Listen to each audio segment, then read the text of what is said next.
Welcome everybody to ICJP, our Friday morning forum.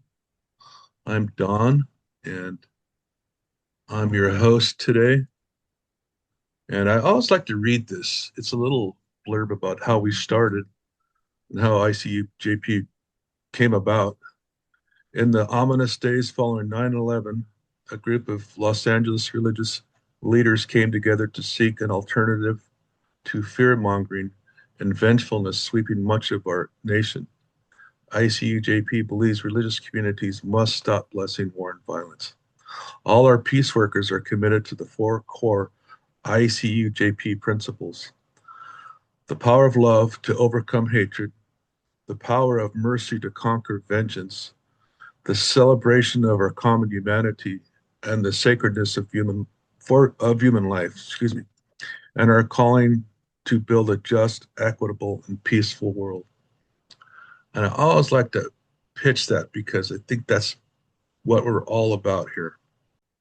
I want to point out our website if we could, Rick, if you want to put that up. It's where we can go and make donations, which is really in a way we can keep the ball rolling. There's really cool things that you can purchase. Um, and if you look on there, there would be a, a whole library of past speakers that you could listen to and maybe forward to your Facebook page to um, so people can see and hear what we have in the past. There's a lot of good info on there that we can, the movement's constantly changing. I've been to the Middle East 3 times, and every time I've gone there, I worked with refugees. They're always from a different war. So I think we're running out of wars, although if I go in September, it'd probably be people from Iran. So it's a sad thing that's happening, but got to keep doing the work.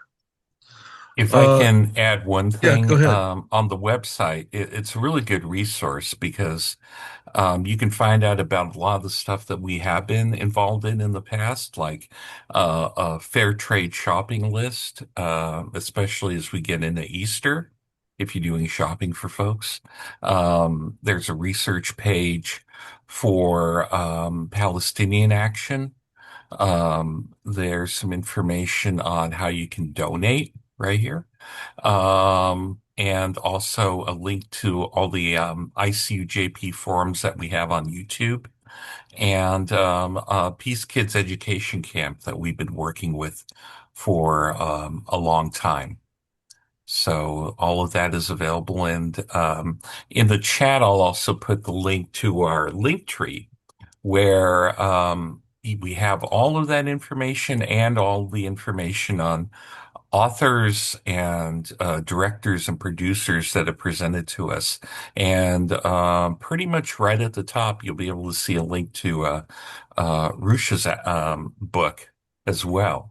So, yep, I'll put that up right now. Cool. Thank you so much. Is there any announcements that's going on? Anything?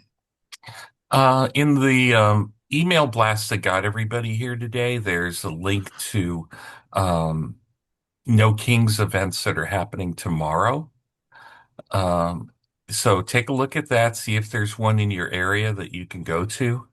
And I think one thing that somebody pointed out is if possible, maybe try and go to the one in the nearest metropolitan area that the press will cover so that we can get the biggest response from the media and show the biggest crowds, take control of the media narrative in this. So by all means, try and do that if you can.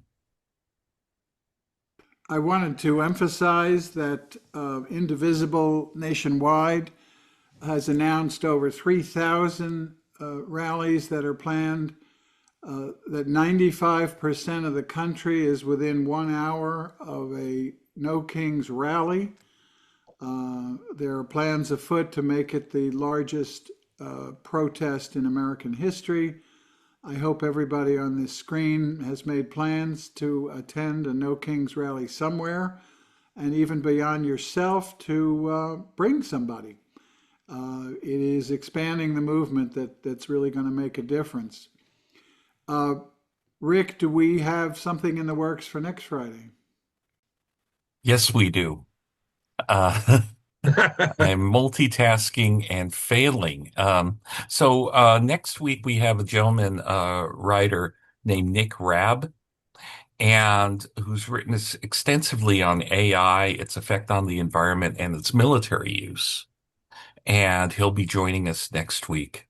Following weeks, we have Randolph Dobbs from the Los Angeles Baha'i Center, um, Mhm. Canon Jamie Edwards Acton, and Reverend Francisco Garcia from Sacred Resistance, the Episcopalian ministry. And after that, we have one of our board members, Anthony Manousis, is going to be speaking on safe parking and other resources for the unhoused. So it's a busy month if you're just joining us for the first time. We have all your Friday mornings covered for the foreseeable future. So if you can join us, you'll find some community and find some new information every week. Anthony, you have today's reflection, I think, and it'd be great to Yeah, hear from you. well, I'm glad to do that. By the way, we're going to have a big No Kings demonstration here in Pasadena, and there's going to be a Palestinian solidarity group marching, and also a group called Endalon, National Day Laborers Organizing Network. They're going to come with their band, the Jornales del Norte. So it's going to be quite a great event. I actually wasn't planning to give a reflection today, but Steve texted me and asked me, and Rick was willing to stand aside. So I'm happy to do it for a personal reason. This weekend, Jill, my wife Jill, and I will celebrate the 15th anniversary of our meeting at the Palm Sunday Peace Parade in Pasadena. 3 weeks after Jill and I met at this parade, I proposed marriage. She accepted, and the rest, as they say, is history. Our wedding vows affirmed that the Prince of Peace brought us together for a purpose beyond what we can imagine, and that's really proven to be true. The Palm Sunday Peace Parade was started in 2004 to protest the Iraq War and to honor Jesus as the Prince of Peace. The parade recognized Jesus' triumphal entry into Jerusalem as the fulfillment of Zechariah's prophecy that a king would enter the city on a donkey to, quote, bring peace to all nations. Nearly 20 years ago, I preached a sermon about this topic that's still relevant today. In fact, much to my amazement, when I shared this sermon yesterday with the pastor of my church, the Methodist Church, she asked me to preach it on Sunday. So this is a condensed version of what I'll be preaching about, and I'll post it in the chat. The day which Christians celebrate as Palm Sunday is the first day of the Jewish festival of Passover. In his book, The Last Week, What Gospels Really Teach About Jesus' Final Days in Jerusalem, Marcus Borg, a theologian, pointed out that two processions entered Jerusalem on that day. One was Jesus riding on a donkey with his motley crew of disciples cheering him on, welcomed by a throng of Jews hoping he would save them from Roman oppression. The second procession were well-armed Roman legionnaires who marched into Jerusalem under the command of Pontius Pilate to show Roman power and to quell any unrest. One parade was about the power of empire, and the other about the power of self-sacrificial love. The rulers of empire, whether they're Roman or American, believe that they're smart because they're rich and powerful, and those who oppose them are losers. The empire spends billions of dollars on the military and mere peanuts on what is called soft power, the power of diplomacy and negotiation. The results of violence have been disastrous, yet these oligarchs call us fools for questioning that might makes right. Looking back, we see parallels with what happened in the Roman Empire. As Rome grew increasingly rich and powerful, it grew more and more corrupt. When the empire was teetering on the brink of disaster, the Emperor Constantine embraced Christianity. Sad to say, he missed the whole point of Jesus' message, the power of compassion. Instead, Constantine put crosses on the banners of the Roman army and sent them out to conquer the world in the name of Christ. This was a sick perversion of Jesus' message. Today, many people still believe that you can fight wars for Christ. What's worse, many believe that the U.S. is engaged in a holy war to bring Christ to the Middle East. Remember, this was written 20 years ago. It's still the case. So what is Jesus' real message? It's so simple that every child knows it and can recite it. Love God, love your enemy, treat others the way you wish to be treated. Loving your enemy means talking with them, listening to them, trying to figure out why they're angry with you, and trying to find ways to make peace. As a nation, loving your enemy does not mean letting them walk all over you, but it does mean diplomacy. It means giving food to the poor instead of selling weapons to those who kill the poor. It means supporting international law and treating every nation with respect. Imagine how things would improve if we applied these simple Christian principles to our foreign policy. Foolish as it may seem to those who are fans of Caesar and empire, Jesus' wisdom of compassion actually works in the real world. We know from the example of Gandhi and Martin Luther King, these men were able to transform India and US without resorting to violence. But to make compassion work, you need to be willing to take risks, to put your life on the line for what you believe, if necessary. Nearly 60 years ago, Dr. King stood in the pulpit of Riverside Church in New York City and announced that he opposed the Vietnam War. Among other things, King called for a revolution of values. He said, and I quote, "A true revolution of values will lay hand on the world order and say of war, this way of settling differences is not just." A nation that continues year after year to spend more money on military defense than on programs of social uplift is approaching spiritual death. In the face of this spiritual death and destruction, King challenged the religious community to speak out. He said, "Silence is betrayal. We can't be silent any longer about the evils of war and economic exploitation." These prophetic words aroused the anger of many in power who had supported King's civil rights work. A year after King gave this message at Riverside Church on April 4th, 1968, he was shot down in a motel in Memphis, Tennessee. Reverend Jim Lawson and others saw King's death not only as a political assassination, but also as a kind of crucifixion. Like King, Jesus also did not mince words when he went to Jerusalem and confronted the worldly powers. When he went to the temple and overturned the tables of the money changers, he said, "My house was supposed to be a house of prayer for the nations, and you've turned it into a den of thieves." These prophetic words infuriated the religious authorities who profited from their collaboration with the Romans. That's why the chief priests went to Pontius Pilate and told him that this troublemaker had to be stopped. The Romans killed Jesus' body, but they could not kill his unquenchable spirit. I think George Regis would undoubtedly agree that the spirit of love lives today among those of us who boldly say religious communities must stop blessing war and violence. Thank you, friends. Thank you, Anthony. That was really good. It's like that's the saying that got me hooked. You know, I saw that before we go, I saw Randy showed up. Randy Lamb. You want to introduce yourself really fast? I'm Lamb from All Saints in Pasadena.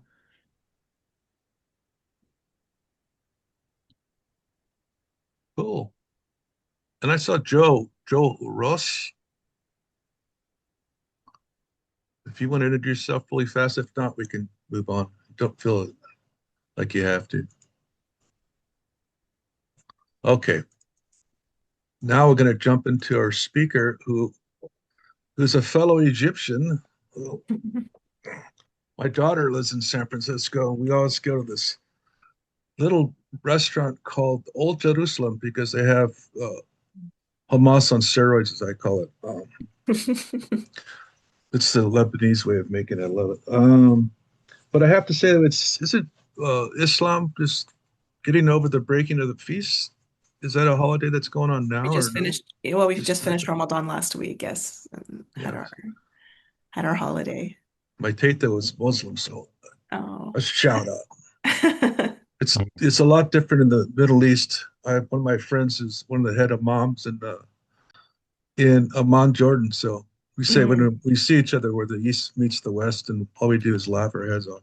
Rusha is was brought to our attention by Misha Gerakoulis of Project Censored, who has been doing a really great job with letting us know about writers that are doing some work that's really valuable. And she's an Egyptian American researcher, as she mentioned previously, based in the Bay Area. And her book is called Tahrir's Youth Leaders of a Leaderless Revolution. And that's on the American University in Cairo Press. I'll put a link in the chat to the book. And it draws on her field work in Cairo during the 2011 uprising. And her research has been featured on NPR, Al Jazeera, and Jadaliyya, right? Jadaliyya, yes. Yeah. So I'll also put information on her website. And so please, Rusha, take it away. If everybody else can go on mute, that would be great. Okay, great. Thank you so much. Okay, wonderful.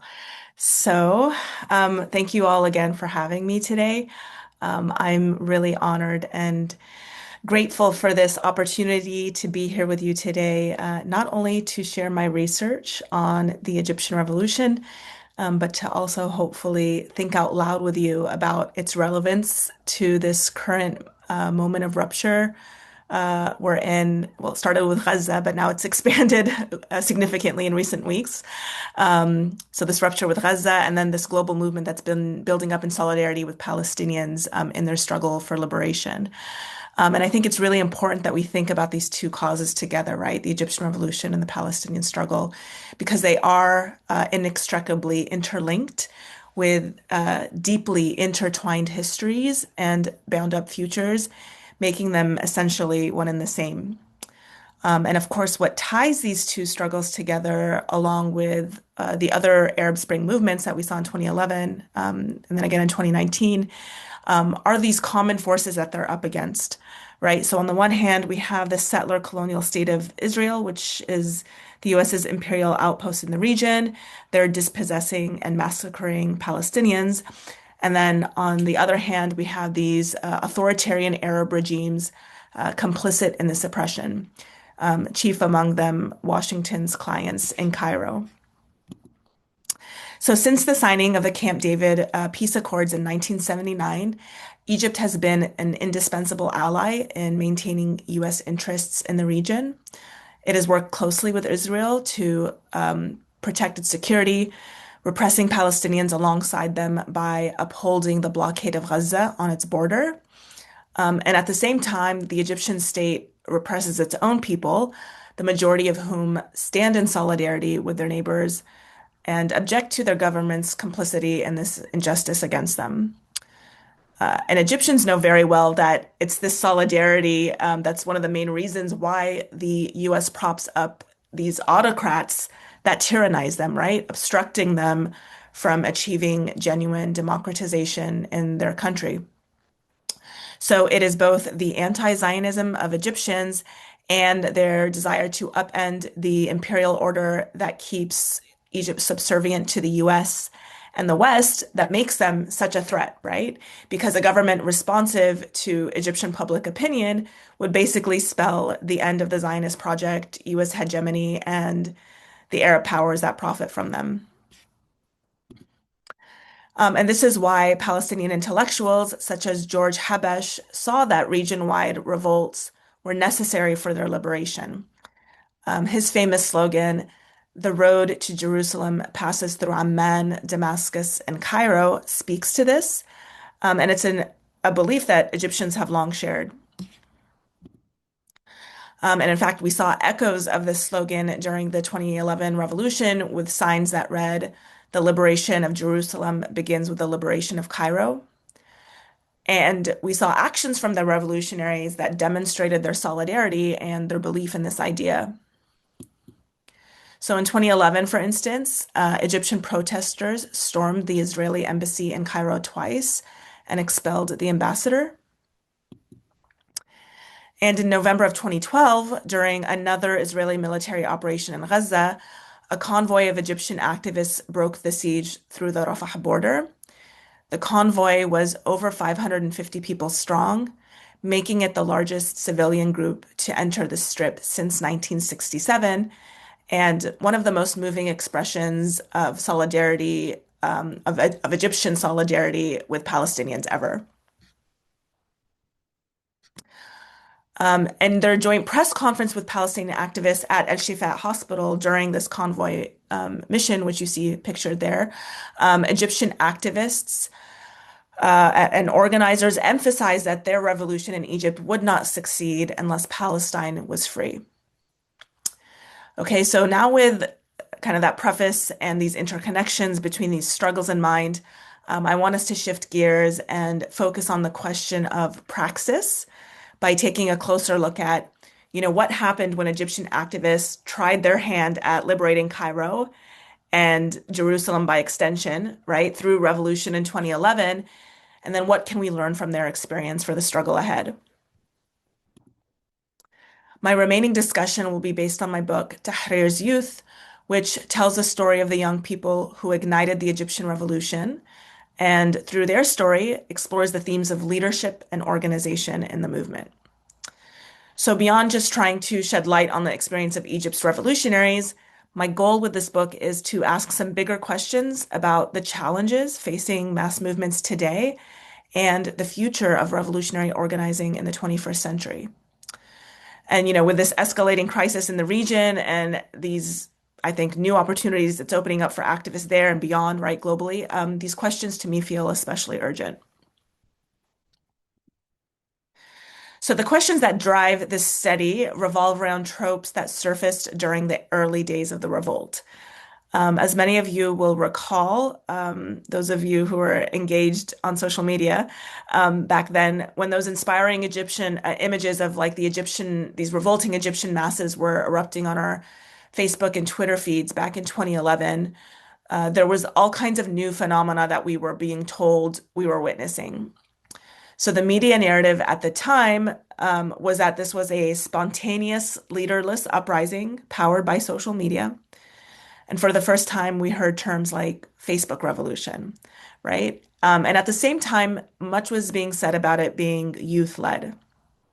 And so these scenes and descriptions really inspired and fascinated me, not just as a young Egyptian, but also as a student of social movements. And I was especially intrigued by the clear tension in these descriptions, right? So I was asking, like, how could a revolution be both leaderless and youth-led? Which one was it? Could it be both? How? So I decided to travel to Cairo to see what I might learn. And sure enough, what I discovered was that these spontaneous, leaderless tropes were inaccurate and failed to understand the movement on its own terms. So I realized that a more useful and theoretically generative approach is to take for granted that there were leaders in the Egyptian revolution, as in any movement, because there's really no such thing as a leaderless movement, right? And instead, try to understand their agency in this moment. So the questions that this presentation will focus on are, what were the key conditions that enabled the youth's agency as revolutionary leaders? And what were the constraints on that agency that prevented them from achieving a winning outcome for their movement? So these questions in my mind help us recover some critical learnings from the protagonists behind this historic movement, including lessons that we would miss if we just accepted the narrative that this was leaderless without asking any questions. So to give you just some context for my study, I want to quickly remind you of the key players and a brief timeline of what we call the revolutionary period, which spanned about 4 years total and includes four subperiods. The first is the 18-day mass uprising that began on January 25th, 2011, and led to the ouster of Mubarak, the president then, who had been in power for 30 years and had consolidated Egypt into an authoritarian neoliberal police state. The epicenter of the uprising was the famous Tahrir Square in Cairo, and the grievances that drove Egyptians to the streets in rebellion were both socioeconomic and political in nature.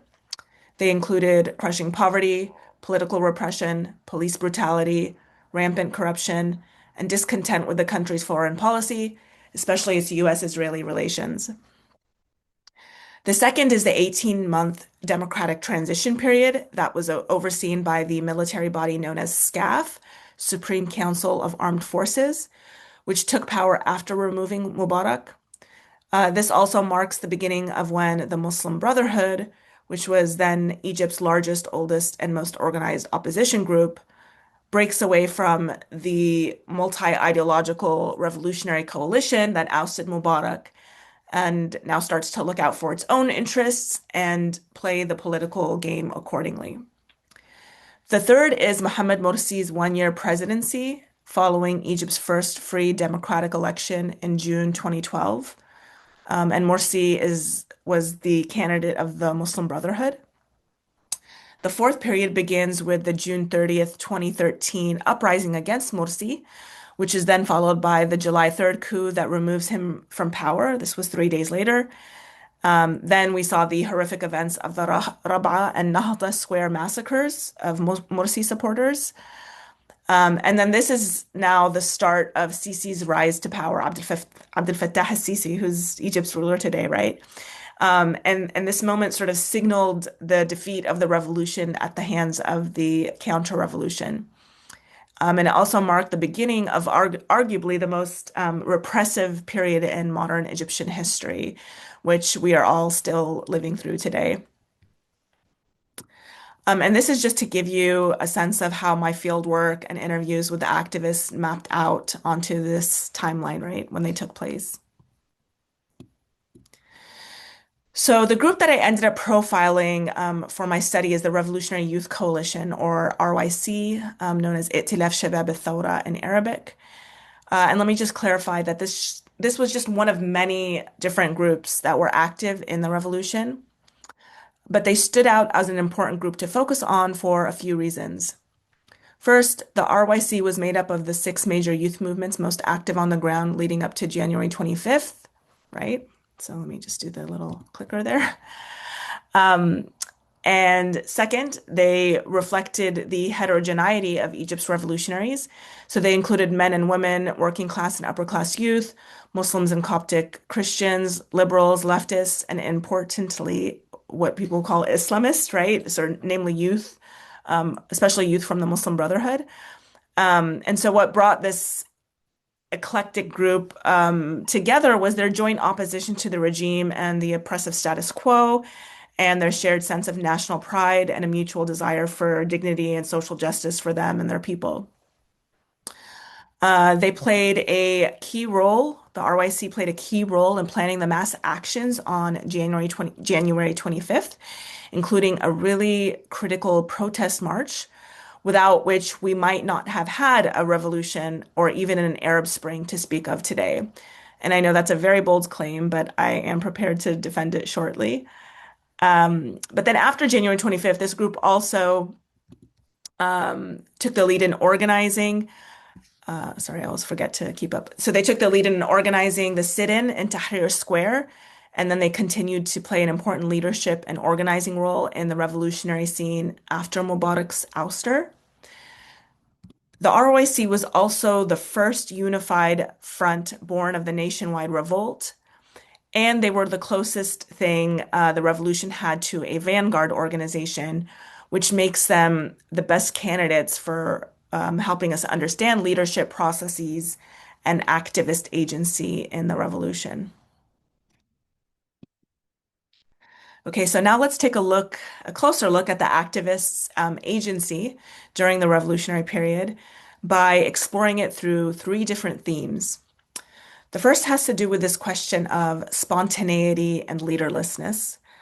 The second has to do with the challenges they faced trying to establish revolutionary leadership, right? So how that unfolded during the 18-day uprising and the remaining revolutionary period.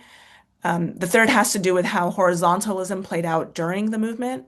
So how it was an advantage early on, then became a liability, and then later even a catastrophe for the movement. So the second two themes kind of go hand in hand, and I'll be discussing them together. Okay. So I'd like to begin by telling you the story of January 25th, 2011, this watershed day in Egyptian history, from an angle that might be new to many of you.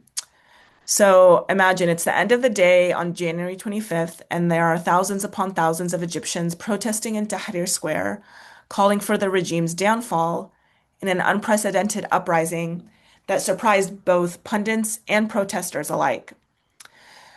What made this event such a game changer wasn't just the exceptionally large number of protesters who came out, but the type of people who came out. So we saw old and young, rich, and notably very poor people. And the fact that they managed to circumvent the police deployed against them and descend upon this strategically located, sprawling open square in the center of Cairo. And really, we can't emphasize this latter point enough because remember, Egypt was a police state, right, with a terrifying riot police force, specifically designed to prevent the large amassing of people and quash protests. And authorities had anticipated these widely announced demonstrations and warned that they would be very heavy-handed in their response. So then the question is, what made all these people come out despite this threat? And how were they able to overcome the security forces to get to Tahrir? So it turns out that there's this incredible backstory here that the Western media mostly missed, and it's still largely unknown today. And the protagonists of this story are a group of activists who were energized by the unprecedented popular revolt that had just taken place in Tunisia and unseated the country's 30-year dictator there. And this was the first successful uprising in what later became known as the Arab Spring, right? So the activists in Egypt had already had a day of protest planned for what was Police Day, January 25. And this was a national holiday that Mubarak had instituted in 2009 to celebrate the service of the police in maintaining Egypt's security. And the activists had since appropriated that day to protest the ruthless police state, right? So following Tunisia's success, they now thought, okay, looking at this day of mass action, what if we can make it even bigger? So this is an illustration of a brilliant mobilization strategy that the activists came up with for drawing out a critical mass of protesters onto the streets, starting with Egyptians from the lower and working classes who don't normally protest out of fear of police, but had plenty of reasons to. And the goal of this strategy was to help people overcome their fear, right? And it was the brainchild of this activist from a movement called April 6th. His name is Mahmoud Sami, and the strategy was two-pronged. The first prong involved a ruse to distract police. So they announced 20 protest locations across Cairo for demonstrators to gather at, which they then promoted on social media. And the idea was to decoy the police to these locations. The second prong involved mobilizing a march from a secret 21st location. They chose the popular neighborhood Bulak al-Dakrur as the starting point. There was like a little bakery there that they all gathered at. And the plan was to try to mobilize a large march that would quickly grow into an unstoppable snowball down Cairo's streets, arriving at point B. I think it's point B. I'm not looking. Yeah, is it? Yeah, Mustafa Mahmoud Square. which was one of the 220 locations that they had announced previously online, right? The goal was to try to arrive there before the police caught wind of them. So that's what they did on January 25th. Mahmoud and about 250 of his fellow organizers met in Bulak to execute their plan, and it worked. And in fact, not only did it work, the response was incredible and it far surpassed their expectations. And I'd love to just share some reflections from the activists from that day, or their recollections of that day. So Abdurrahman described their shock and euphoria when they poured over Nahia Bridge and successfully executed the first leg of their strategy. It was as if the people were gushing from beneath the ground. We began crying and hugging each other, and we kept shouting, Intasarna, we won. What had we won exactly? Who knew? What was coming? Nobody knew. Mustafa also recalled a moment for me very excitedly. He said, before this, we'd organize a march, and at times we'd be only 20 or 30 people. When there were 500 in our protests, we were over the moon. Now, we couldn't see the beginning of the march from its end. We were so beside ourselves. There was this feeling that if this many people had mobilized, that meant something major had shifted in the country. And then Tariq shares how they reacted when they got to Mustafa Mahmoud Square and found way more protesters there than they expected. He said, we were all dazed and like, what are we going to do with all of these people? That's when we started to say to Tahrir Square. So the activists quickly, at that point, sketched this route for their march to Tahrir. And while there were other veins of protesters feeding into the square from all over Cairo that day, this is the one that brought in the critical mass that helped facilitate the people's game-changing siege of the square. And that's why I say without it, we might not have had a revolution or even an Arab Spring to speak of today, because the revolution in Egypt was the catalyst for the rest of the Arab Spring. So I share this story to demonstrate why it's reductive to call this eruption spontaneous, right? Because, rather than spontaneous, this was a case clearly of painstaking planning by purposeful actors that was met with the wildly unexpected. And this speaks to, I think, a second problem with this framing, which is that, you can tell that the activists, they're talking about previous protests that they've organized in these quotes, right? So they're actually building on a history of action and praxis that they had been developing in the years before. So when you call this uprising spontaneous, it's problematic because it's simply ahistorical.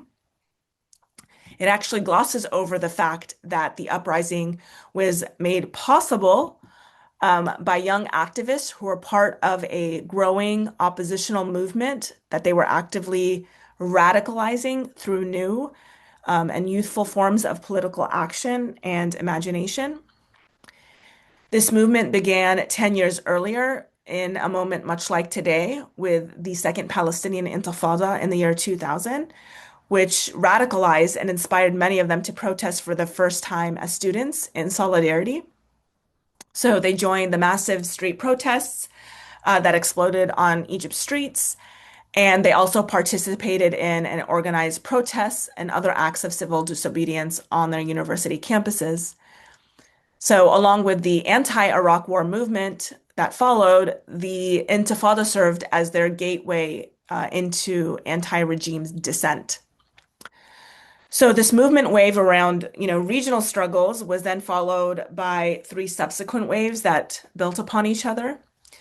There was another one that followed around calls for democratic reform, another around an explosive labor struggle, then another around police brutality. And this was sparked by the killing of the young man named Khalid Saeed in the year 2010 in the city of Alexandria.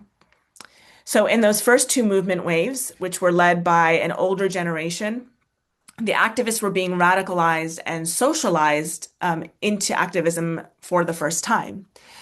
But in these second 2 waves, it was now this new generation of young activists who were now establishing the movements and leading them. And they were coming up with new protest strategies and tactics. And these included these kind of flash protests in popular quarters, like the one that we saw on January 25th, the aim of which was to bring the ordinary Egyptian masses into the struggle, which was something that the older guard, opposition guard had failed to do. So these young activists were learning from their elders' mistakes and raising the culture of resistance in Egypt to new heights as they were building this very robust activist network, this very loose, horizontal, decentralized movement structure that made space for its participants like Mahmoud, right, to act autonomously and creatively and just step up as leaders.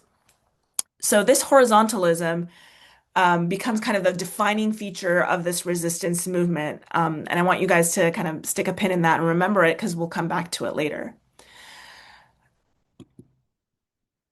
But this brings me now to the next point I want to make, which is that the reason these youth were able to conceive and successfully execute a strategy like this was because they themselves identified as members of these marginalized classes and were embedded among them in the urban periphery where they had been experimenting with these tactics.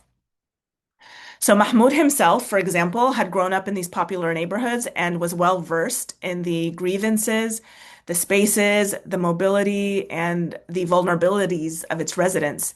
And he understood how to negotiate them and leverage them in his planning to the advantage of January 25th. And one of those vulnerabilities, of course, was the fear that people had of police, which was very strong because the police actually dominated these neighborhoods, right? And the reason why they were there in the first place was to kind of erect barriers between citizens and dissidents like Mahmoud and his peers who might inspire them to rise up. So the activists were aware of this dynamic and they were sort of testing these boundaries in the years before the revolution, trying to find blind spots for the police, like cracks in the dams, right? And they were doing this not as outsiders, but as insiders to these areas. So all of this knowledge and experience shaped the activists' agency in this January 25th moment.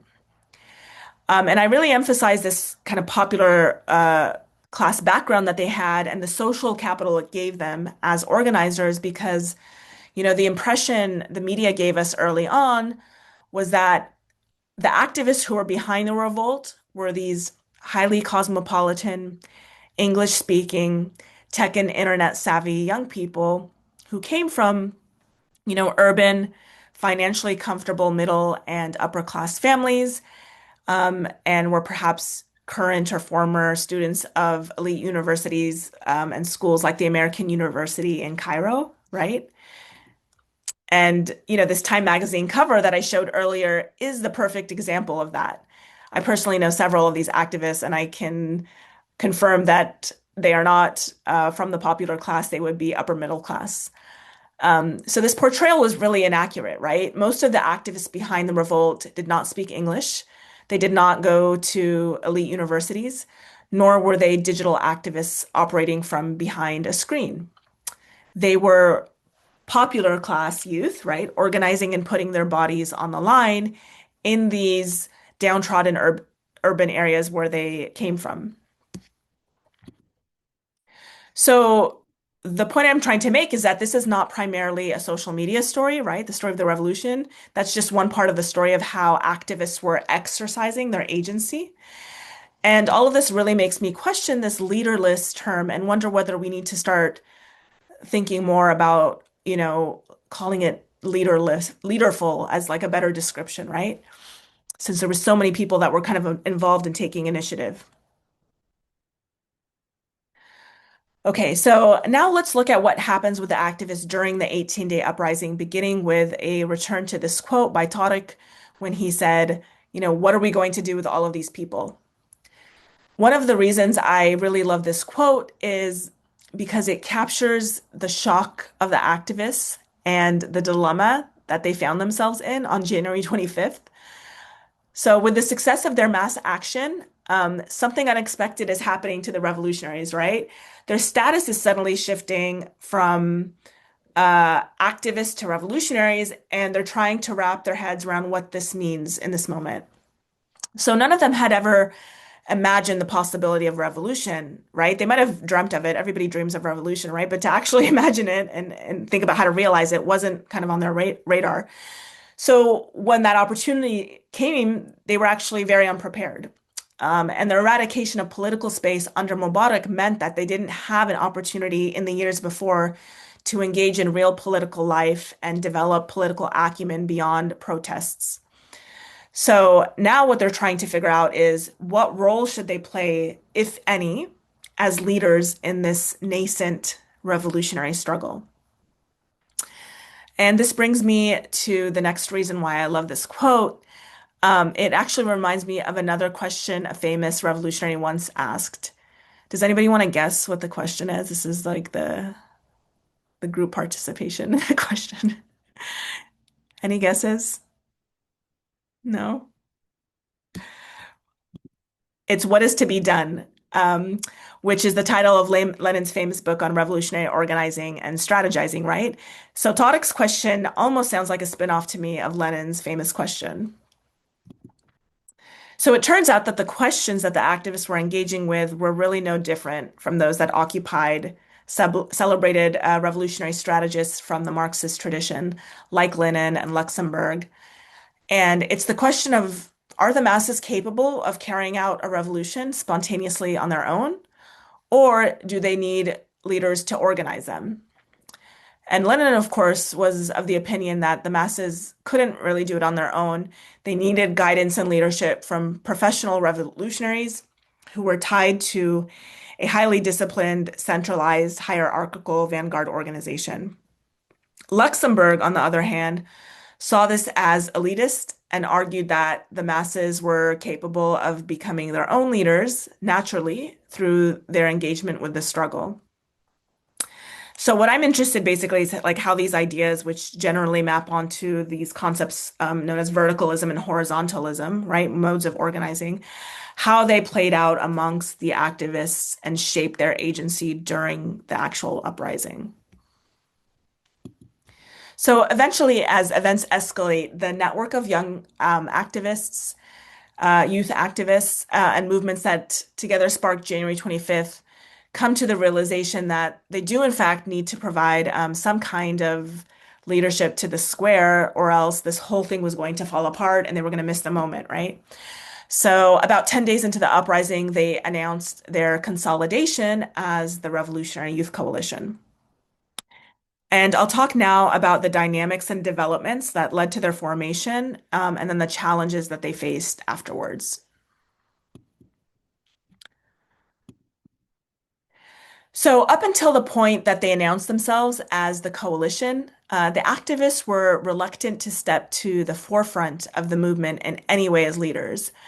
And instead, they were mostly leading from behind the scenes and engaging in what I like to call performing leaderlessness. And there were several reasons for this. The first has to do with, the horizontal, decentralized nature of their movement, which carried over from the previous period. So while the activists' status changed, right? I said they changed from like activists to revolutionaries.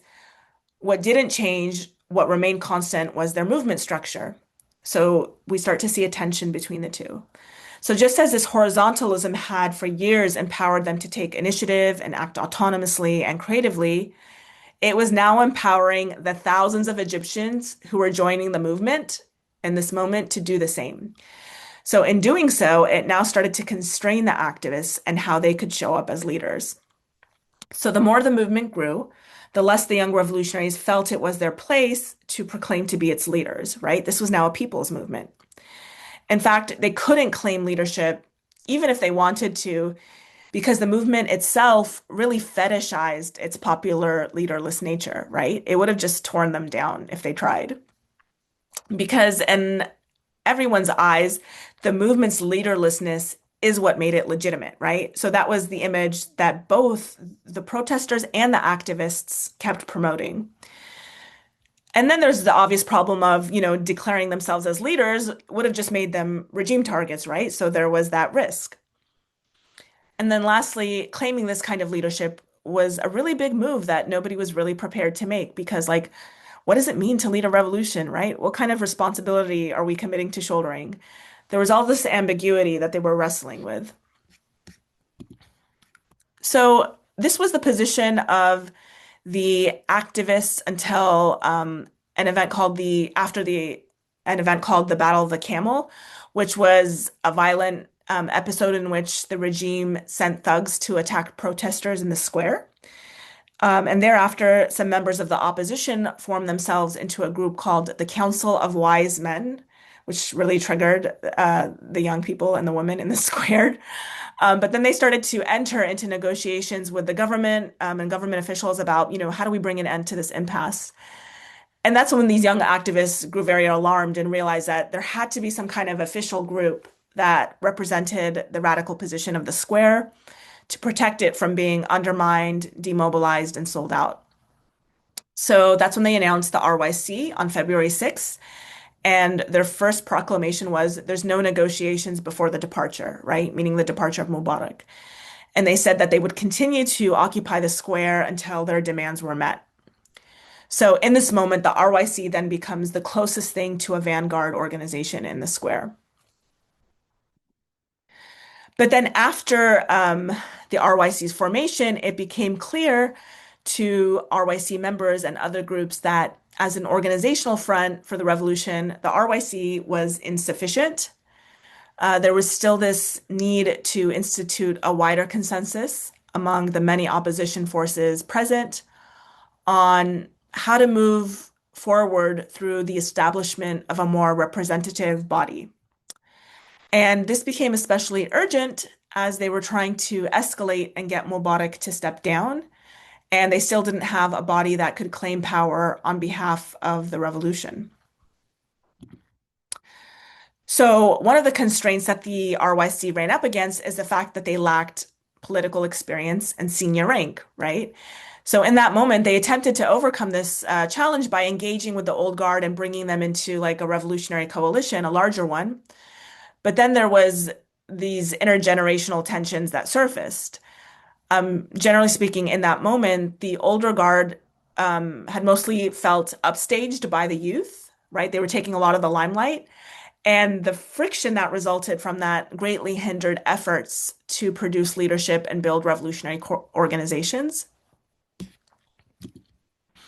The other challenge the revolutionaries faced had to do with their commitment to bottom-up consensus building processes, known as participatory democratic practice as their method for collective decision-making, right? So this horizontalism, this democratic practice, proved to be extremely time-consuming, right? And it didn't match the urgency of the revolutionary moment, especially as the elite were also like making moves trying to contain the movement. So the revolutionaries needed to act quickly, but this process slowed them down and undermined them. So in the end, the revolutionaries were outmaneuvered by SCAF, who took power before they could coordinate and seize it themselves, in the form of, a popularly backed civilian-led transitional government or something else. And then these dynamics now carry over into the next period, the transitional period, and they become even more complicated because with Mubarak removed, the young revolutionaries now lose the common cause that unified them. They now also have to deal with SCAF, the military, being in power, and the Muslim Brotherhood basically throwing them under the bus. So they're essentially out-organized. They were put in this position in this movement where they had to kind of figure out how to build the plane while they were flying it, and they could just never get ahead of their opponents. So there's these moments in the revolution that felt like history was repeating itself and giving revolutionaries a second chance to make up for their mistakes in the early 18-day uprising. And one of those moments was called, the Second Revolution, and it coincided with what's known as the Mohammed Mahmoud Street clashes in November 2011, clashes with police. But what happens is that the activists fall into the same dynamics that they did back then in early January, and they basically struggle to escape them. These become now structural problems we're seeing in the movement. And I got to see some of these myself since I was there at the time doing my field work. So this pressure to perform leaderlessness comes up again. And the perfect example of that is this sign that appeared in Tahrir. It articulates rules that the protesters should follow, right? About like not erecting stages, by individual groups, like who can speak on the mic, things like that. But it's signed by the Egyptian people, right? That's the signature at the bottom. But in fact, clearly there was a group behind it that was unwilling to put their name on it. The second was this kind of leadership archipelago phenomena, where the movement felt like a bunch of islands with different leadership groups emerging on them. And these groups were often unaware of each other's activities, and they even acted at cross purposes as they each tried to figure out how to capitalize on the new political opening and seize power for the movement. There were also a lot of endless meetings, and I got this from the title of a book called Freedom is an Endless Meeting, which I think is a great title. But these meetings basically took forever because the aim was to reach consensus about the way forward. But again, this method just didn't match the urgency of the moment. And then again, we saw, the limits of youthfulness, right? So the activists wanted to form a civilian authority to speak on behalf of the square and take back ownership of the transition period from the military. But they couldn't themselves say, we're the transitional government, right? Because nobody would take them seriously. So they tried to get some senior opposition figures on board with a plan. Several of them were initially interested at first in the activist proposed initiative, but then they later backed out and the whole thing fell apart. So essentially, the culmination of this was that another opportunity for the movement to seize power was lost. So the activists, they really needed to pivot into more structure and vision in order to cohere and sustain the movement, but they couldn't due to these various constraints. And this just became more and more difficult as time passed and the movement became more decentralized and fractured.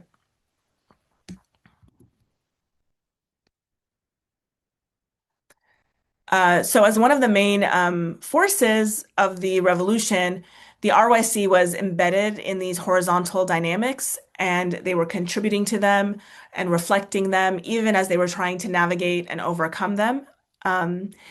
Eventually, the RYC disbands right after the election of Mohamed Morsi. They said that with the end of the transition period, it was now time to think about new organizational forms that could serve them in the next stage of the struggle.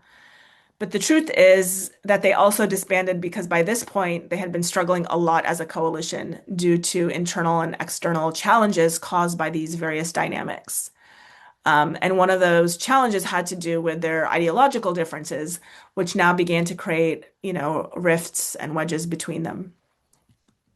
We could talk about that more later if you want. But I want to talk a little bit now about the counter-revolution, right, and how the movement's horizontalism played into that, looking specifically at the Tamarrud movement, which erupted against Morsi in June of 2013. So this was basically a decentralized petition campaign demanding that Morsi resigns, and it was embraced widely and quickly by Egyptians.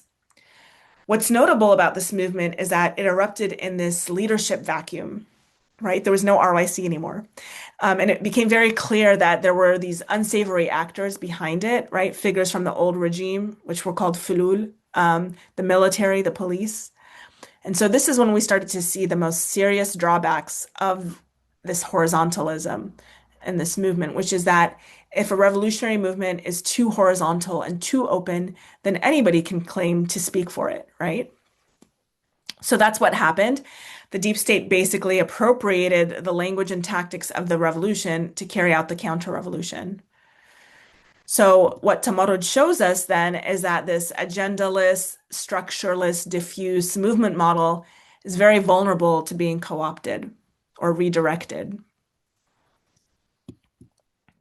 Okay, so where does this all leave us today, right? I want to share this hopeful reflection from activist Ola Shahba. She says, I think revolution is still achievable. I don't think of it as a step back. I think of it as a process that we've always realized it will be ups and downs. I think we had to go through this. Let's see. We're hoping it doesn't bring us down.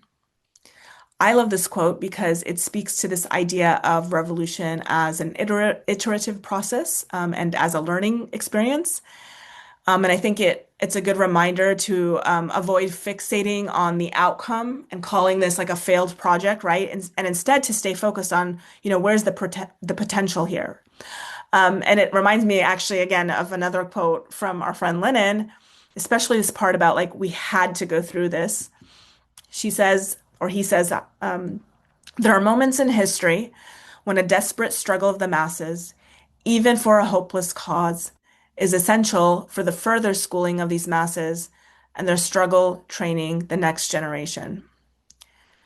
So, jumping off of Lenin's remarks, I like to think of the Egyptian Revolution as a masterclass in the challenges of revolutionary organizing or leadership and organizing in the 21st century.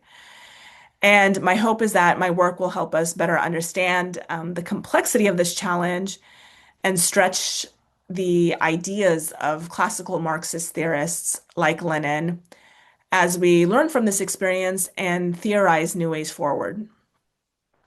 So in that spirit, I'd like to share some of the questions that I'm grappling with for you all to consider. And I have many, but these are some of the general ones.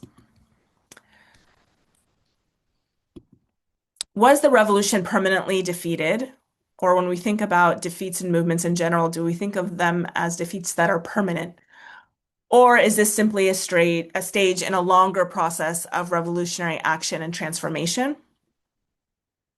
How might this experiment lead us to more effective modes of revolutionary leadership and organization?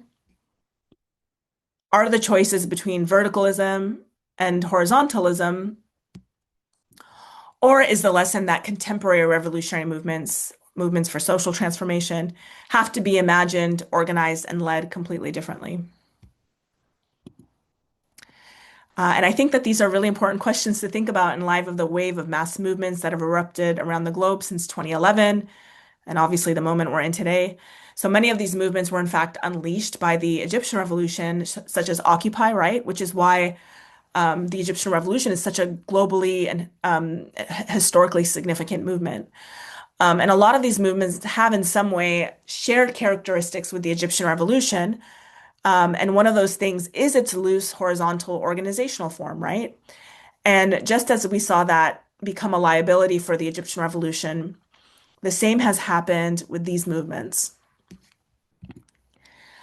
So this, brings me back full circle to the moment we're in today with Gaza. And I know there's like these new developments. It's hard to keep up with, but as horrific as this tragedy has been, it's also given us an unprecedented hopeful opening. It's ignited mass protests across the Middle East, evoking the memory of the Arab Spring. In Cairo, we saw Egyptians bravely take to the streets despite the security risk. They marched to Tahrir Square for the first time since 2013 and chanted "Bread, Freedom, and an Arab's Palestine," a spinoff of their famous 2011 slogan, "Bread, Freedom, and Social Justice," which to me is a clear reflection of the central place that Palestine still holds in their revolutionary imagination, right? And we're seeing that even now with the war, it's across the Middle East. And the solidarity protests that we've seen globally have been some of the largest and most sustained we've ever seen historically. And, for me, one of the most inspiring expressions of the solidarity was the student uprising led by, the youth in the belly of US empire, which to me was a remarkable twist that mirrored the radicalizing effect the Second Palestinian Intifada had on Egypt's young people that would later become, these revolutionaries that I profiled. So Gaza has been radicalizing people across the global north and the global south and north, as it's been exposing the duplicity of the West and the hollowness of their, liberal rules-based order. And I think we've reached a turning point for sure. More and more people are seeing their stake in Palestine's liberation and the role that they have to play in it if they also want to get free. So the question now is, what is the way forward through this crisis beyond protest? if the aspiration is a free Palestine, then what does a new world in which this aspiration is realized actually look like? And how do we get there? Right? So, what's the vehicle for sustaining global popular commitment for the long haul? How do we build an expansive, enduring international movement that can take on global capital and topple, empire, US empire? And just to conclude on a personal note, I like to share that the Egyptian Revolution meant a lot to me personally. It was a transformational experience being a part of it. I learned a lot about myself and my own agency through my engagement with the activists and their struggle. There's this expression that the activists, the revolutionaries in Egypt used to say often during those years of upheaval, and it was "Thawra mustamirra," the revolution continues.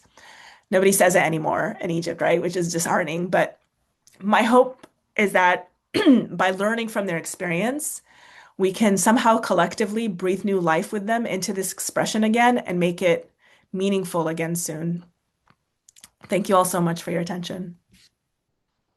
Thank you so much. That was great. Really appreciated you taking your time to do that. And so what I'm going to do is I'm going to go around the the Zoom, and the people can keep their comments and questions short, and give Rusha a chance to answer them if we could. So I'll start with Steve. I see your hand up. Should I keep the screen or do you want to turn it off? It's up to you. Why don't you take the screen down for Okay. now? Maybe put it up again at the end so we know Okay. how to reach you. Yep. Thank you so much. What a wealth of information and analysis. I was just so impressed by it. Thank you.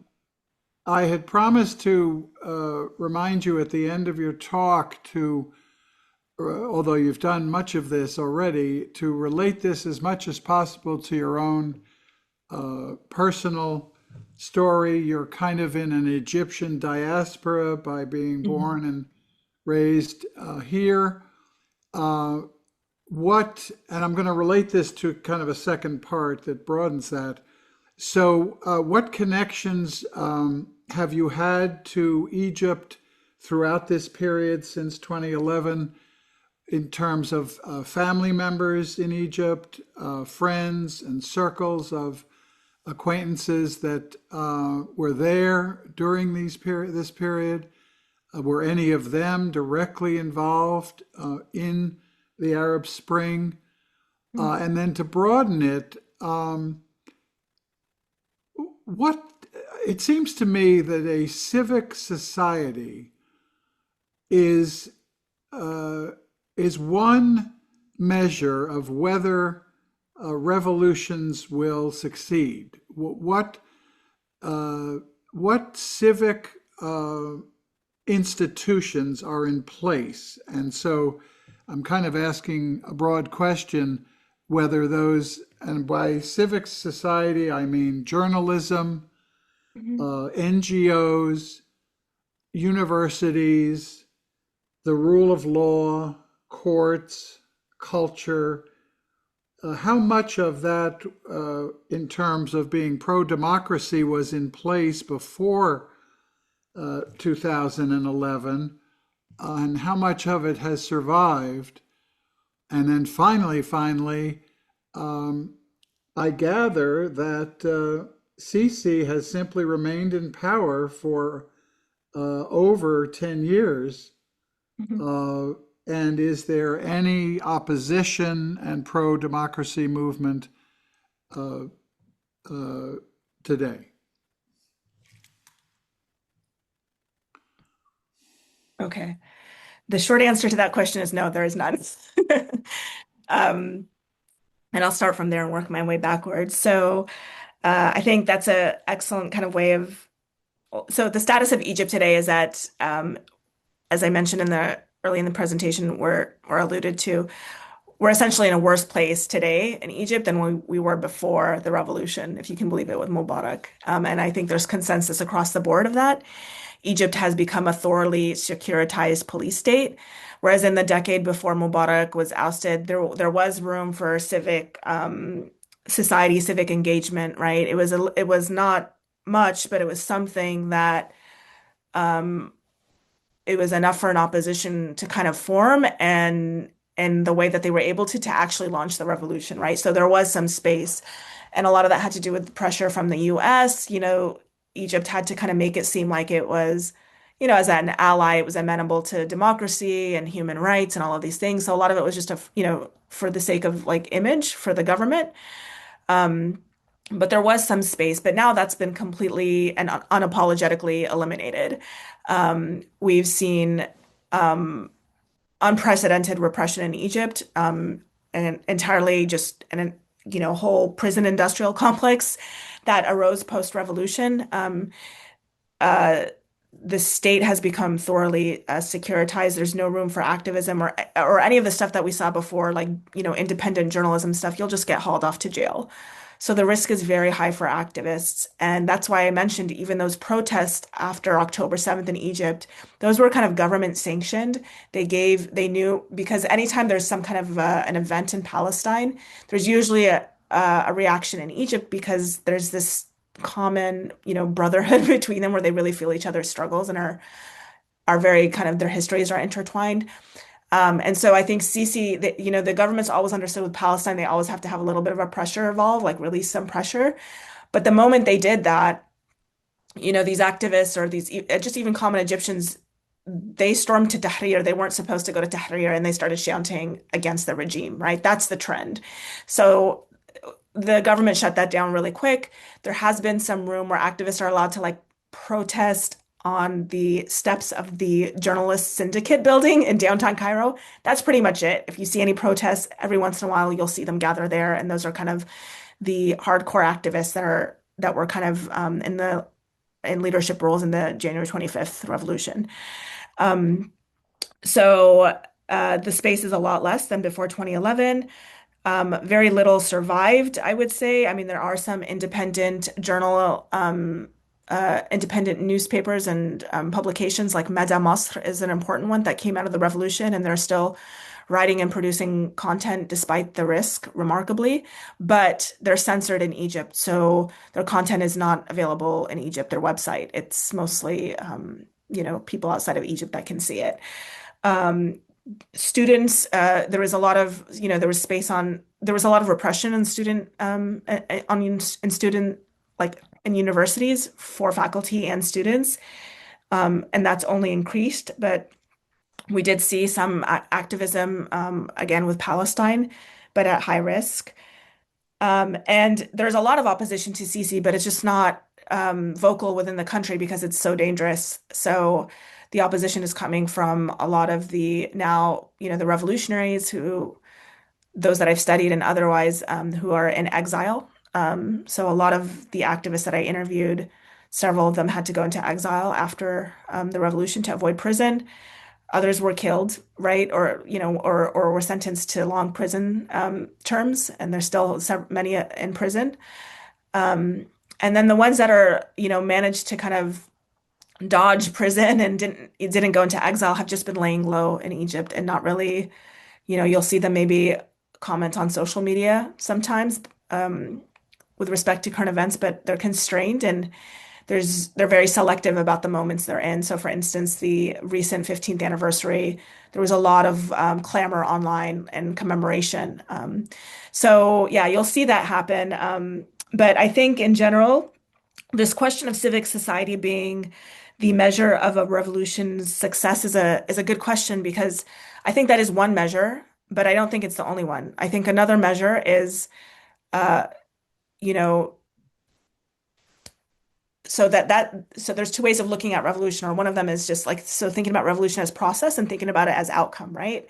So the process was underway, and it's in my mind it's still underway because revolutions don't happen in a year or two or even 10, right? I think in the French Revolution it was like over 100 years. So we have to understand that there was a new process that was underway. And what happened in that process is that people's political subjectivities changed, their sense of themselves, sense of possibility, their imagination, their relationship with the government, that's changed permanently. And so even though they didn't really achieve the outcome yet, right? And right now, it's hard to see when that could happen because there is no, like you said, civic society to kind of carry a movement forward. But the people's their political subjectivities haven't changed, right? There's still those revolutionaries who participated. The images are online. And really, like, if you think about what's happening in the Middle East, this all feels like a continuation of the Arab Spring for them. So, so I would not say that because we didn't see the change that maybe the revolution hadn't succeeded. It succeeded in that it changed people permanently and their view of themselves, their rights, their relationship with the government, what the government, how the government should treat them. Those things have permanently changed. In terms of myself and my own family and my, relationship, so I went into Egypt. My own story is actually very, it's featured very prominently in the book. I have a whole chapter, kind of my methodology chapter, where I called it Encountering Revolution, Expectations, and Reality. So really feeling inspired as a young Egyptian. I had lived in Egypt for a couple of years as an undergrad. After my undergrad, I went there to study Arabic and teach. I was an English teacher for like 3 years. And it's funny because a lot of these political developments that I talked about early in the presentations, like with the different waves of the movements, I saw a lot of those things happening, but I wasn't actually very political at the time. So it didn't really register. It wasn't until later I was doing this research and be like, oh, I think I remember that protest. I was in the downtown around that time. But really, it was the Egyptian Revolution, as a graduate student, and I just happened to be looking for a research project on social movements and youth and leadership, and I really couldn't believe my luck that just in my backyard a revolution erupted. I mean, when does that happen, right? So it almost, and I can say this to you guys because you're a religious group, like it did feel like a divine calling to go and study this. The way that things lined up for me was just really trippy. So I went and it was an exciting moment. So, this now I'm kind of coming into my political consciousness for the first time. And this was at a time too of peak Islamophobia in the US. So I think there was a pull from Egypt, but also a push from the US where, this was around the Ground Zero Mosque controversy, where Muslims were being used as a political wedge for the first time, told that we didn't belong. And I think for my generation, it was like really frustrating. And this was like the first thing hopeful to come out of the Middle East, where all of the previous images flooding, that we were seeing in the US and the West were these very negative images of like Arabs and Muslims.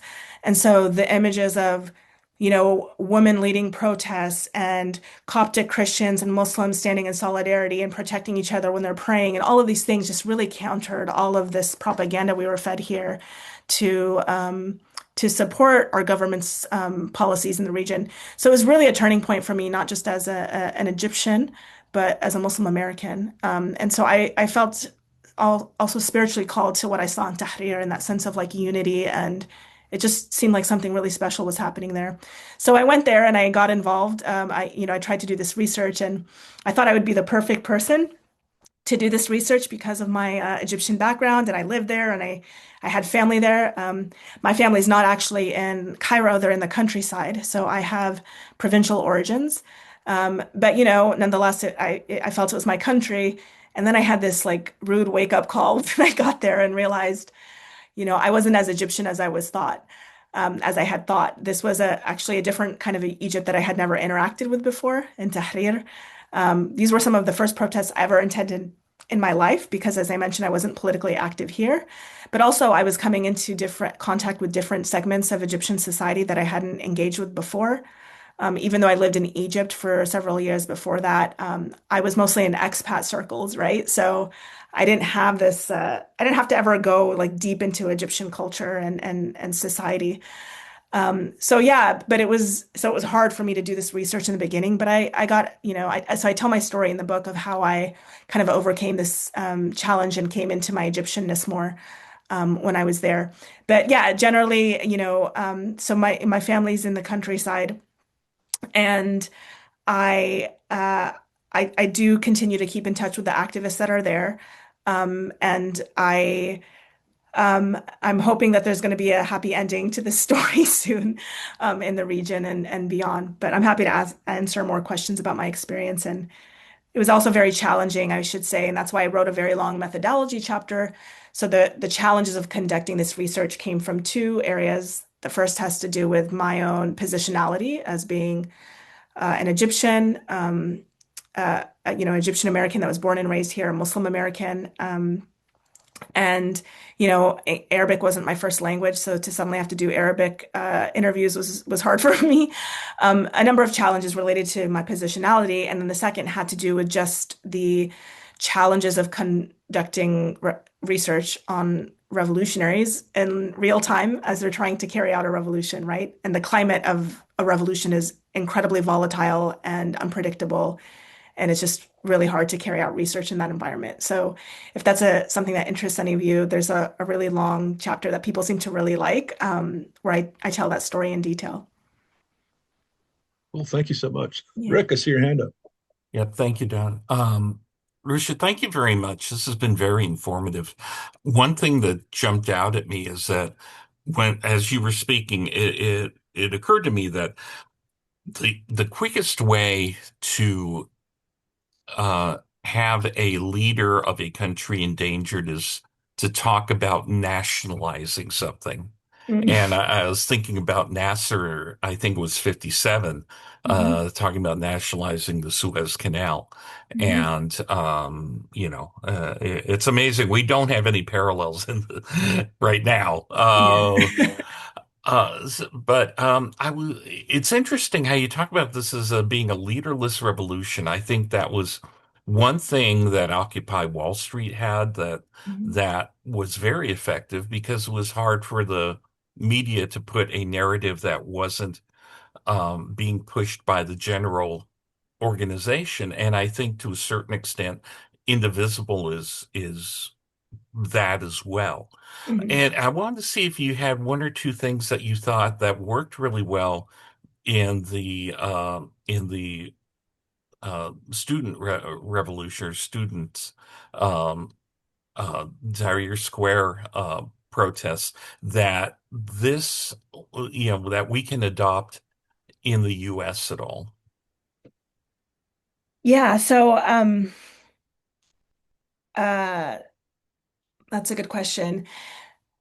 It's hard for me to like pick out things and say this was a good strategy, like we should use that, right? Because I think everything kind of had its flip side, right? So if we think about like leaderlessness, it was an advantage in the early days of the revolt for the reasons you kind of mentioned for Occupy, right? And Occupy intentionally modeled itself on Tahrir when it came to that. So it made it difficult to identify the leaders, to quash the movement, right? It gave everybody who was there felt like a sense of ownership over this is our movement. But if you have like leaders and they feel like less ownership over the movement, so there was a lot of reasons why in their mind it was an advantage. But then without you know leaders, you also had struggled to kind of cohere the thing and bring it together, right? If it's just too decentralized and horizontal, then it's just gonna dissipate. And that's what we saw with Tahrir and that's what we saw with Occupy, right? So what I think is a more useful exercise is to kind of explain the dilemmas, like explain how things unfolded and then what worked and didn't work about them, the tensions, the pain points, right? And I think those can be starting points for imagining new possibilities for our movements and strategies and tactics, and even just the overall project of the movement. So, so yeah, with respect to, I mean, I don't think you want a leaderless movement. I think that I think that you want leaders in a movement, and I think the point I'm trying to make is that it wasn't actually leaderless in the way it was leaderless in the sense that there wasn't a charismatic figurehead, right? There wasn't like a Nasser.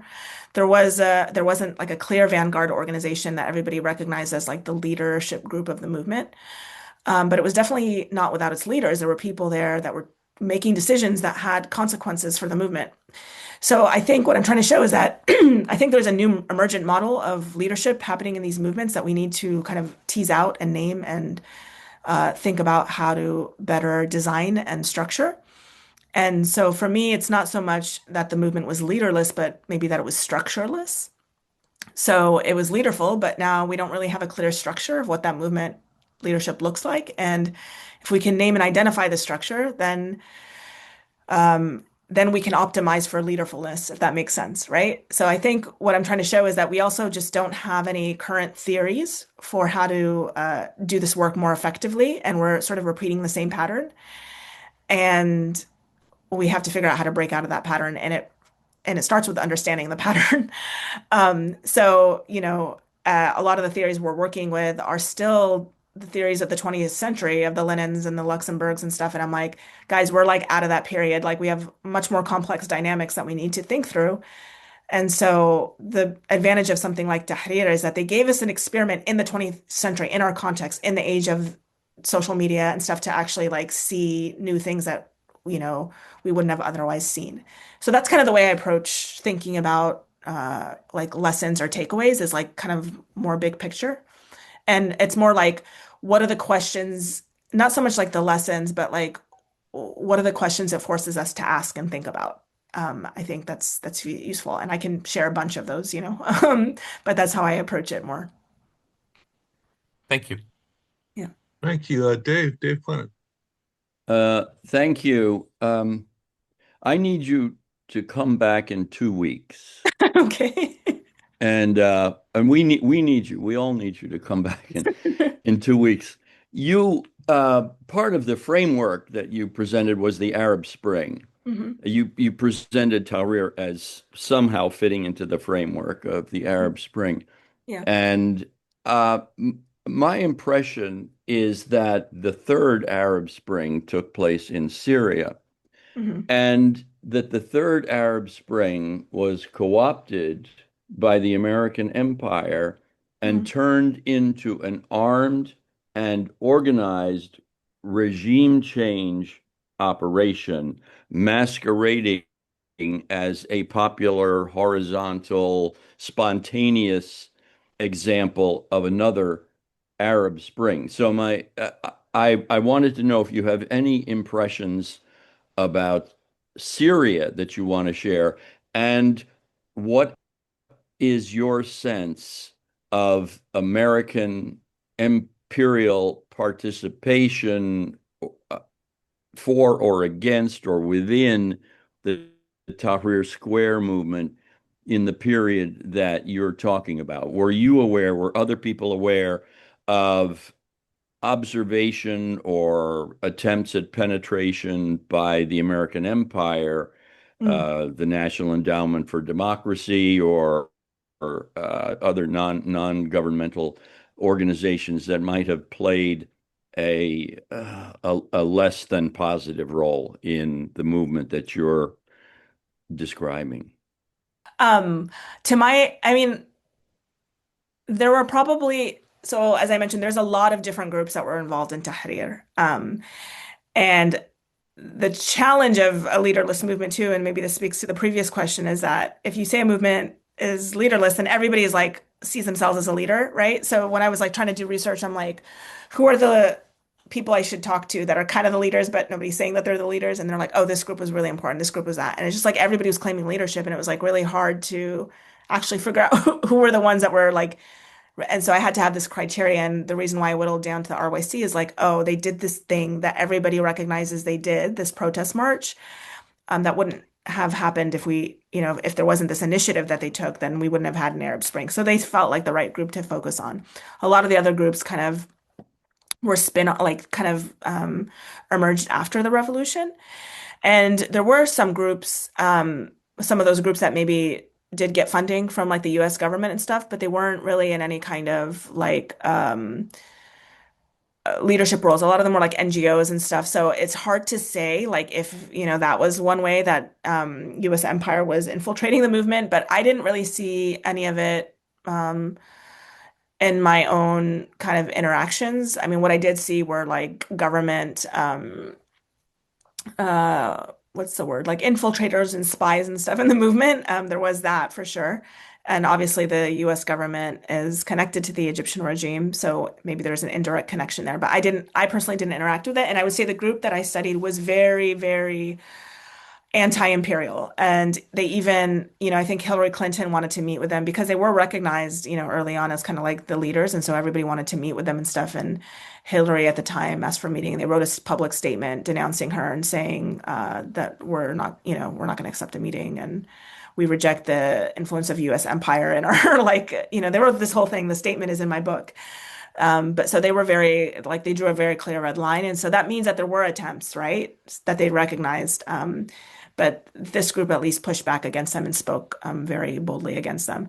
In terms of Syria, I haven't heard it referred to as like a third Arab Spring. I think it was still seen as a continuation because they got started right after the Egyptian Revolution, right? But then there's kind of took a different direction and turned into a civil role. And that was a whole big mess that it's going to be hard to kind of wrap our heads around in this conversation. But I think that we should just like maybe the general idea is to not sure, there was probably US government and even Israeli government involved in kind of the overthrow of Bashar. Like I actually haven't followed the Syrian experiment as closely just because I was so overwhelmed trying to write this book. So I'm not going to be the best person to speak about that. But I think that even though there was probably government like involvement from the US and I don't think that I think there is a general like I don't think that the removal of Bashar was a bad thing, right? I mean, he was really bad for the people in the country, and there is a celebration of that. And I know that there's a lot of concern that this happened at the expense of the struggle for Palestine, and there was all kinds of concerns around that. But I mean, I take the same view as I think Gazans do, who were like very happy for them when Bashar was removed and didn't at all see that as like a threat to their own security or like the success of their struggle because they kind of had a metaphysical outlook on how these things happen. So that's just kind of my general response to like Syria and Assad. Uh, but yeah, I hope that addresses that a little bit. Okay, thank you so much. I want to see if I can get Michael and Pamela, if you can guys really quick ask your questions or make your statements, because I'm going to Yeah, try to just wrap it up. briefly, I was deeply involved with Occupy LA in that period of time, and we did obviously did follow the Indignados and Arab Spring and Tahrir. Mhm. People did talk in Occupy LA about being leaderful Mm. as opposed to leaderless, and I heard you use that phrase also. Mhm. I guess that what I want to raise is the question of socialism, because I think that the revolutions that actually have uh, uh, persevered are socialist revolutions. Mm. And I think that looking at the economic base and trying to find a way to transform society not only in anti-dictatorial but anti-capitalist, specific anti-capitalist directions is what enables a revolution to persevere. So it's so important if we had any thoughts about that. Thank you. Um, Pamela, I was going to see if Pamela, if you could ask your yeah, go ahead. question or make a comment. Yeah, I Wrap just them. want to thank you so much for a very, very thought-provoking presentation. I'm thinking of apartheid in South Africa and how folks that have more freedom can put pressure on a country to help people that have very limited rights in a country. And I'm also very much interested, but we don't have time, about the status of women and how in a country where they traditionally women don't have a lot of rights, how the movements brought more women in and how hard that was. But we don't have time for all this. But I loved your presentation. It got me thinking a lot. I think we're grappling with that as well about broad movements and how do we form leadership and top down or bottom up and so forth. But thank you very much. I think I would love to read your book. It's very, Oh, I hope very so. interesting. Thank you. Thank you so much. Is there any Yeah, if you other? want to make if you just want to make a closing statement, that'd be great. Yeah, so um, yeah, these are all great comments and feedback. Thank you all so much. Yeah, I think socialist, you mentioned socialist revolution kind of being, I'm not sure how you phrased it exactly, but just sort of being an important approach, looking at the economics from the base and anti-dictatorial, anti-capitalist. Yeah, I think that's correct. I don't know that I should say that I don't know that the Egyptian revolutionaries themselves ever framed it as a socialist revolution, right? I think part of the exercise of the 21st century is actually imagining new ideologies.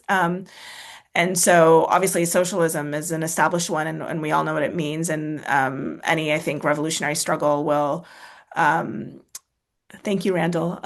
Bye. Any revolutionary struggle will have to inevitably deal with like the economics of its base, right? But also just what does it mean to kind of imagine new ways forward is a question I put for you all. And I think, this question about, or the comment about, thinking about what does movement looks like, how do we structure these bigger movements, thinking about from top down or bottom up. I think those are all really important questions. And I think really, I think it starts with understanding the complexity of the challenge and then imagining, and maybe this is something to end on, like what's the end goal? Because I think part of the problem, and that's why I framed it as like, okay, so you want a new Palestine or a liberated Palestine and a little liberated Middle East. That means a very radically different world order. So have we actually clarified what that is in our minds? And then from there, you work your way backwards and you see where the opportunities and what, where does mass movements fit in and where does pressuring the elites move it. So then it becomes very clear about how you start to get a better sense of how to structure the movement, right? And as a final note, the kind of analogy I give people is like, you can't, if you're going on a trip, you can't figure out what vehicle to take unless you're clear on what your destination is, right? Like, so if I'm going down the street, I'm not going to take an airplane. And if I'm going to Egypt, I'm not going to take the bus, right? Like the complexity, the distance and the difficulty of getting there is what determines the complexity of the vehicle you're going to take, right? And whether there's going to be multiple stops on that trip and like all kinds of things, right? And so I think the problem is that we're so like thinking from the movement space, but not from the end goal. And I think that's where a lot of like the new thinking will come from once we start doing the latter. Thank you so much. Thank you, guys. It was a great presentation. And, I look forward to seeing you at some of the food festivals that I go to, the Palestinian one, the Lebanese one, Yeah. the Egyptian one. There's a really good one in kind of Twin Peaks area in October. It's like Nice. I love the food, but it was anyway, I want to turn it over to Don? Steve. Yeah. Thank you. Rusha, thank you so much. Say the name of your book again for all of us. Yes, it's Tahrir's Youth, Leaders of a Leaderless Revolution. And I will make one minor correction. My name is actually pronounced Russia, but it's not spelled properly. So Russia. Russia. But I'm used to being helps. called Rusha too, so don't worry. But my parents Oh, should have spelled it with an A on my birth certificate, but that's a well, story. we all apologize for No saying that. apologies. Not needed. But as the group knows, this is my privilege as chair to bestow on you a card-carrying membership in ICUJP. Wonderful. You have a fully paid lifetime membership. Mm, Please join us. We'll put you on the mailing list. You'll get these announcements. sure. You've seen this as a curious group, well informed, and you are the kind of speaker we enjoy having every week. So thank you. Sure. Stay with us. We have just a little closing circle you might appreciate. Yes. And we're very grateful for the work you do every day. Thank you. Don. Yeah, now it's time or if we have any quick announcements that we missed, this is the time to do it. If not, I want to do a closing circle. That's if you want to get a shout out to somebody you want to keep in thoughts and prayers. I mean, for me right now, I got my three brothers, Ron, Bill, and Joe. They all have dealing with cancer and blood clots, and it all of a sudden just came upon them. So if anybody has anybody when they throw up. I want to lift up the memory of somebody who passed away earlier this week, who was very formative for me, a gentleman named Rudy Acuña, who headed up the Chicano Studies Department at Cal State Northridge, really one of the pioneers of Chicano studies, wrote this book, Occupied America. And it was so well done that there was an attempt to suppress it by a few people. So, yeah, he's just an amazing perspective on our history. So I just wanted to say Rudy Acuña presente. God, we thank you for this time that we could meet, and we just lift up all these thoughts and prayers and my brothers and people that passed away, and pray for the struggle for the little Habibtis and Habibis that are just getting slammed right now. Just pray that you can keep them safe. And keep us safe tomorrow as we do the No Kings, that everything goes good and we all have fun. In your name we pray. Amen. That was a quick prayer. Thank you, Don. Thank you for corralling the cats and Yeah. organizing and facilitating this so well today. And I think he had to step away, but thanks to Anthony for his beautiful reflection, and thanks to Rusha for her really meaningful presentation. You heard what's planned for next week. This program will be posted on our website. If you've learned something and had some insights today, please share it. Thanks, everybody. Be Okay. safe and do something for justice and peace this week.